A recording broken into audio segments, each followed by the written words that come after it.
بسم اللہ الرحمن الرحیم۔ السلام علیکم، کیسے ہیں ناظرین؟ امید ہے انشاءاللہ اچھے ہوں گے۔ میں صفیہ اپنے چینل سکون دل میں آپ کا استقبال کرتی ہوں۔ تو ناظرین، آج کی ویڈیو میں پھر حاضر ہوئی ہوں نئی ویڈیو کے ساتھ، جس میں آج میں آپ کو بہت ہی بہترین اور بہت ہی دلچسپ قصہ سنانے والی ہوں۔ تو وہ بھی جس کا ٹاپک ہے کہ ایک دینار میں جنت، یعنی صرف ایک دینار میں جنت خرید لی۔ تو یہ قصہ جو ہے وہ ہارون رشید کے زمانے کا ہے، جو حقیقی ریئل قصہ ہے، یہ ریئل کہانی ہے۔ تو اس لیے ناظرین ویڈیو کو پوری اور آخر تک دیکھیں، اور اگر میری ویڈیو پسند آئے تو میرے چینل کو سبسکرائب ضرور کریں۔ تو چلیے ناظرین ویڈیو کو شروع کرتے ہیں۔ ایک بہت ہی بڑا جو ہارون رشید جو تھے وہ ایک ہی اپنے وقت کے جو ہے بہت ہی بڑے بادشاہ گزرے ہیں، جن کی حکومت جو ہے وہ پوری دنیا پر تھی۔ تو اس زمانے میں ایک بزرگ رہا کرتے تھے، بہلول نامی ایک بزرگ رہا کرتے تھے۔ وہ اللہ تعالیٰ کے بہت زیادہ جو تھے وہ ولی تھے۔ تو اس لیے ہارون رشید جو تھے ان کی بہت زیادہ عزت کیا کرتے تھے، بہت زیادہ ان کا احترام کیا کرتے تھے۔ تو ہارون رشید کی جو بیوی تھی زبیدہ، وہ بہت ہی زیادہ نیک عورت تھی۔ تو انہوں نے زبیدہ نے، ان کی بیوی نے اپنے جو محل میں 1000 نوکرانیاں رکھی ہوئی تھیں، اور وہ پوری کی پوری جو تھی وہ حافظ قرآن تھی۔ تو ان کا کام یہ تھا کہ وہ یکی بعد دیگرے، یعنی محل میں جو ہے وہ تلاوت کیا کرتی تھی، قرآن کریم کی تلاوت کیا کرتی تھی۔ اپنا نمبر آنے پر ایک کے بعد ایک وہ ساری تلاوت کیا کرتی تھی۔ تو اس سے کیا ہوتا تھا کہ جو محل تھا، محل میں 24 گھنٹے جو ہے وہ قرآن پاک کی تلاوت ہوتی رہتی تھی۔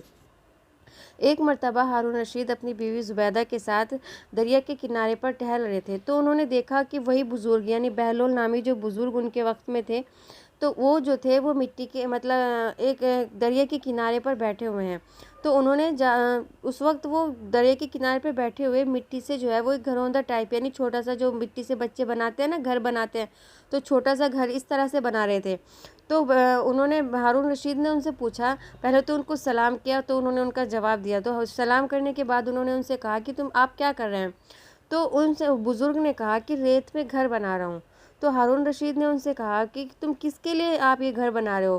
تو اس کے بعد انہوں نے جواب دیا بزرگ نے کہ اس گھر کو جو بھی خریدے گا، میں اس کے لیے اللہ تعالیٰ سے دعا کروں گا، اور اللہ تعالیٰ جو ہے وہ اس کو جنت میں ایک گھر عطا فرمائے گا۔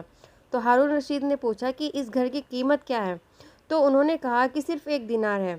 تو ہارون رشید سوچنے لگے کہ یہ تو ایک دیوانہ ہے، کیا پتہ نہیں کیا کیا بڑبڑا ہے، اس لیے ان کے بات پر جو ہے انہوں نے دھیان نہیں دیا، اور وہ آگے بڑھ گئے۔ اس کے بعد ان کی پیچھے سے ان کی بیوی زبیدہ آئی۔ انہوں نے بھی وہی سوال کیا، سیم جو ہارون رشید نے ان سے کیا تھا۔ انہوں نے بھی سلام کر کے یہی سوال پوچھے کہ کیا کر رہے ہو، کس کے لیے کر رہے ہو، کس کے لیے بنا رہے ہو، کہ اس کی قیمت کیا ہے؟ تو ان کو بھی انہوں نے یہی جواب دیا جو ہارون رشید کو جواب دیا تھا۔ تو اس کے بعد جو ہے پھر ان کی بیوی نے قیمت پوچھنے کے بعد ان کو 1 دینار دیا، اور زبیدہ نے جو ہے وہ 1 دینار دے کر کہا کہ میرے لیے اللہ تعالیٰ سے دعا کرنا، اور اس کے بعد یہ کہہ کر وہ آگے چلی گئیں۔ تو رات کو جب ہارون رشید سونے لگے، سونے کے لیے اپنے بستر پر گئے، اور آنکھ لگ گئی ان کی، تو انہوں نے خواب میں دیکھا کہ جنت کے حسین منظر، انہوں نے بہت ہی خوبصورت جنت کا منظر دیکھا خواب میں۔ خوبصورت جھرنے، بھرے بھرے باغات، اونچے اونچے خوشنما محل دیکھے، اور ان محلوں کے اندر جو ہے وہ ایک محل ایسا تھا انہوں نے دیکھا جس پر ان کی بیوی زبیدہ کا نام لکھا ہوا تھا۔ تو ہارون رشید نے سوچا کہ میں دیکھوں تو صحیح میری بیوی کا گھر کیسا ہے۔ تو جیسے ہی وہ اس محل کی طرف داخل ہونے کے لیے چلے آئے، تو انہیں وہاں کے اس دروازے کے پہرے داروں نے روک لیا۔ تو ہارون رشید کہنے لگے کہ یہ محل جو ہے وہ میری بیوی کا، اس پر نام لکھا ہوا ہے، یہ میری بیوی کا محل ہے، تو اس لیے مجھے اس کے اندر جانے کی اجازت دے دو۔ تو چوکیدار نے کہا کہ نہیں، یہاں کا قانون الگ ہے، یہاں جس کا نام لکھا ہوتا ہے اسی کو اندر جانے کی اجازت ہوتی ہے، تو اس کے علاوہ کوئی اور اس کے اندر نہیں جا سکتا۔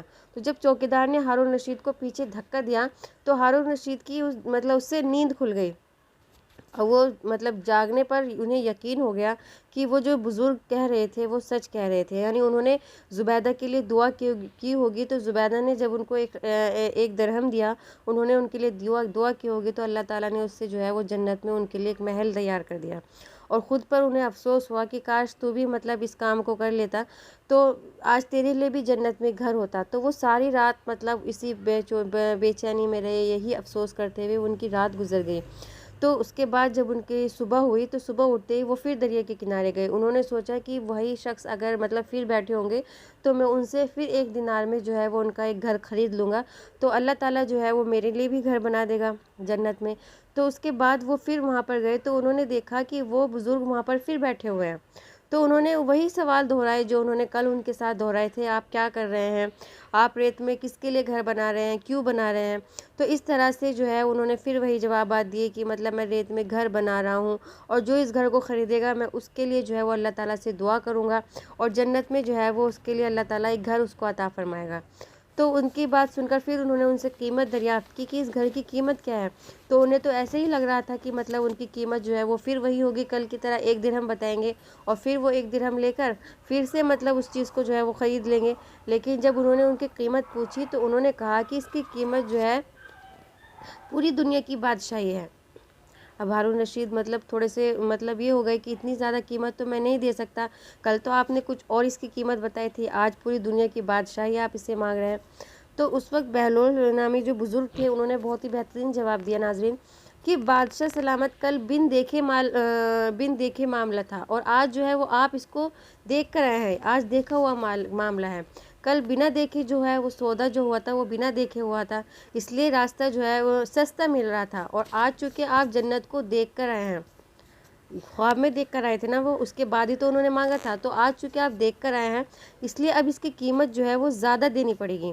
تو مطلب ہماری مطلب اس چیز سے مثال ایسی ہے اس چیز کی کہ آج جو ہے ہمیں اللہ تعالیٰ نے موقع دے رکھے ہیں، اس لیے اللہ تعالیٰ نے جو ہے وہ اس کے رسول کو بن دیکھے جو ہے وہ ہم نے مانا ہے، اس لیے جنت ہمارے لیے بہت سستی ہے۔ لیکن جب موت کے وقت کی جو نشانی مطلب موت کا جو وقت ہوگا، وہ آخرت کی نشانیاں جب ہم دیکھ لیں گے، دھیرے دھیرے جو ہے وہ آخرت کی نشانیاں ہم تک آ رہی ہیں۔ اللہ تعالیٰ نے ہمارے نبی نے جو ہمیں آخرت کی نشانیاں بتائی ہیں کہ مطلب موت کب آئے گی، ابھی تو ہمارے پاس ابھی بھی وقت ہے کہ اگر ہم اپنے گناہوں سے توبہ کر لیں گے تو اللہ تعالیٰ بہت جلدی ہمیں معاف کر دے گا ہماری غلطیوں سے، اور ہمیں بہت جلدی جو ہے ہماری غلطیوں کو درگزر کر دے گا۔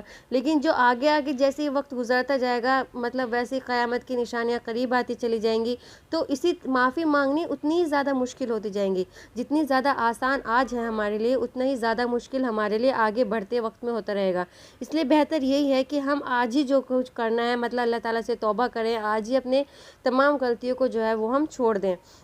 اس کے بعد اس کی قیمت مطلب اس کے بعد اس کی قیمت ادا نہیں ہو سکتی، اس کے بعد جو ہے وہ معافی نہیں ہو سکتی۔ جب قیامت کی نشانیاں دیکھ کر ہمیں اپنی غلطی کا احساس ہوگا تو اس وقت ہماری توبہ بھی اتنی ہی زیادہ مشکل ہو جائے گی جتنی جلدی ہمیں احساس ہوگا۔ تو اس لیے وقت ہے ابھی سے اللہ تعالیٰ سے توبہ کرے، ابھی سے اپنی غلطیوں کے اللہ تعالیٰ سے معافی مانگے اور سدھر جائیں۔ تو ناظرین یہ تھی میری ویڈیو جس میں آپ کو میں نے تھوڑی سی دین کی بات بھی بتائی ہے، مثال میں ایک بہت ہی بہترین قصہ ہارون رشید کے زمانے کا سنایا ہے۔ امید کروں گی کہ آپ کو یہ قصہ بہت ہی زیادہ پسند آئے گا، اور اسی طرح کی اسلامک ہسٹری کے لیے میرے چینل کو سبسکرائب ضرور کریں۔ اور تو چلتی ہوں ناظرین، ملتی ہوں پھر نئی ویڈیو کے ساتھ، تب تک کے لیے اللہ حافظ۔